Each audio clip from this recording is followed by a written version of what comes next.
Okay, so we have a couple people that we had mentioned ahead of time. So let's get John Bender up here from Cronin. Give John a round of applause. So, John, why don't you do us a favor real quick and introduce yourself to everybody? Yeah, sure. So my name's John Bender. I'm a partner at the Seattle firm Corr Cronin. We do litigation and regulatory defense work. We're late bloomers, admittedly, to this space, but huge supporters, and that's sincere. Anyone in this room can call me anytime, and you won't receive a bill, I promise. I'm calling you tonight. Yeah, you know you can call me anytime, John. So, I'm on the steering committee of the Cascadia Blockchain Council, and most importantly, tonight I'm Ari Yu, the chairperson's proxy. So I have big shoes to fill. Nice. Well, with that, you said that you're a late bloomer. So, like, what does that mean?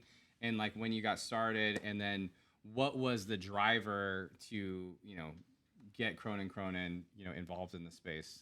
Yeah, so I guess I basically founded the blockchain practice group at our firm, and we had done a lot of work in the tech area, and also a lot of friends, family, kind of really focused and invested in this space, and it appealed to me, and so once we saw that we were helping clients through really complicated issues, kind of the evolving nature of it, it just made sense from a business standpoint. Nice. And so, the topic here is what's in store for 2024. So, what are you thinking through and in this coming year, and how has, call it, the previous years impacted that thought process? Yeah, so it's interesting. Our workflow, kind of in terms of the cases that we've been working on, kind of have trail the different ebbs and flows you were just talking about, right? So picking up the pieces of failed ventures or folks who lost a lot of money in FTX or things like that.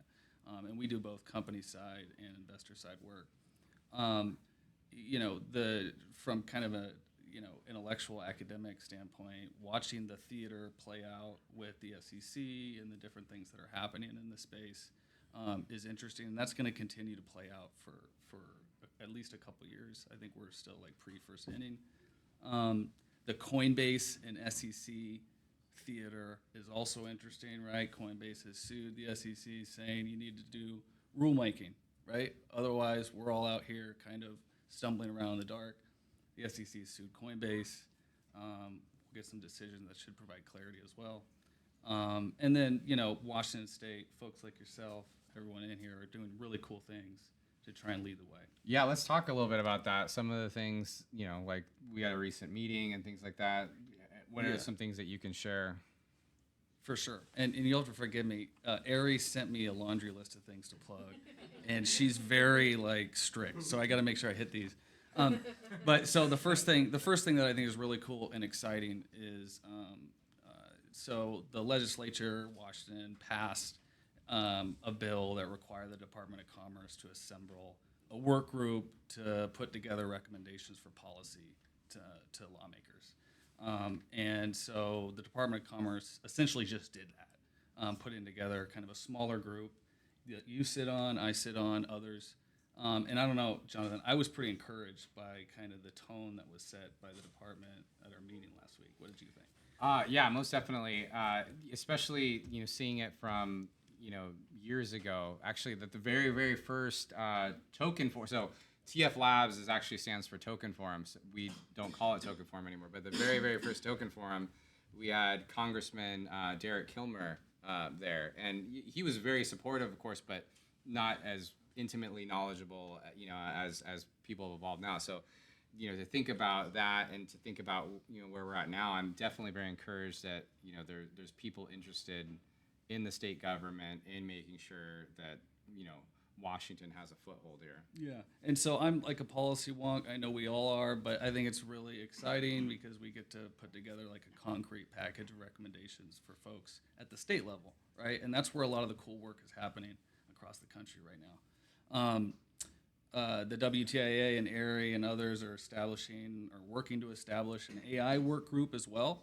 and hopefully turning that into a permanent standing group.